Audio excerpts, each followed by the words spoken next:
എംപിമാർ ശിവസേനയിലേക്ക് പോകുന്നത് സ്ഥിരീകരിച്ച് ഉദ്ധവ് പക്ഷ ശിവസേന നേതാവ് സഞ്ജയ് റൌത്ത്. ഓപ്പറേഷൻ ടൈഗർ എളുപ്പമാകില്ല എന്നും സഞ്ജയ് റൌത്ത്.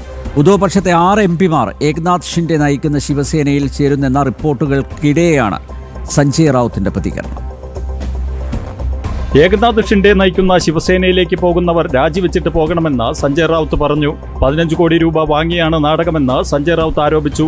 നിയമപോരാട്ടം തുടരുമെന്നും അദ്ദേഹം വ്യക്തമാക്കി. പാർട്ടിയുടെ പാർലമെന്ററി പാർട്ടി യോഗം ചേരുമെന്നും അദ്ദേഹം അറിയിച്ചു. എംപിമാർക്കായി ചാർട്ടേഡ് വിമാനങ്ങൾ തയ്യാറാക്കിയെന്നും സഞ്ജയ് റൌത്ത് പറഞ്ഞു. ये सब लोग शिवसेना पार्टी के मशाल चिन्ह के ऊपर चुनकर आए हैं. उद्धव बाला साहब ठाकरे ये पार्टी है. मोदी जी के चेहरे पर नहीं या शिंदे जी के चेहरे पर नहीं चुनकर आए हैं. ये उद्धव बाला साहब ठाकरे जी और बाला साहब ठाकरे जी के चेहरे पर लोगों ने उनको वोट दिया है.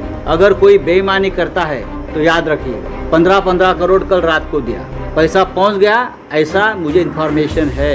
ഉദ്ധവ് പക്ഷത്തെ 6 എംപിമാർ ഡൽഹിയിലെത്തി എന്ന റിപ്പോർട്ടുകൾ പുറത്തു വന്നിരുന്നു. ഇവർ ഏകനാഥ് ഷിൻഡെ നയിക്കുന്ന ശിവസേനയിൽ ചേരുന്നതിന് നീക്കം നടത്തുന്നതാണ് വിവരം.